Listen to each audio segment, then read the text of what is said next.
সুন্দর আছে, কিন্তু অনেক রকমের বাগ বাগিচা দিয়ে ভর্তি করা আছে। জান্নাতগুলোর নিচে দিয়ে নহর প্রবাহিত হবে, মানুষের পা রাখার নিচেই থাকবে বিভিন্ন রকমের নহরের ব্যবস্থা, কুলকুল করে পানি বয়ে যাবে। এই পানি আর বাগান, তার পাশে বসতে কেমন মজা লাগে বলেন তো।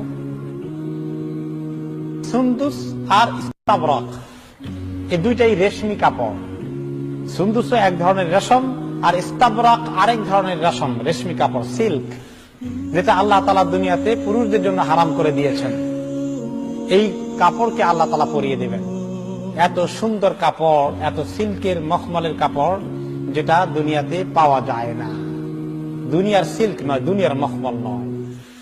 রাসূলুল্লাহ সাল্লাল্লাহু আলাইহি ওয়াসাল্লাম বলেন যে আল্লাহ তাআলা বলেছেন যে আমার বান্দাদের জন্য, নেককার বান্দাদের জন্য, সালেহীন যারা হয়েছে, রাইটাস পিপল যারা হয়েছেন, এমন জিনিস তৈরি করে রেখেছি, এত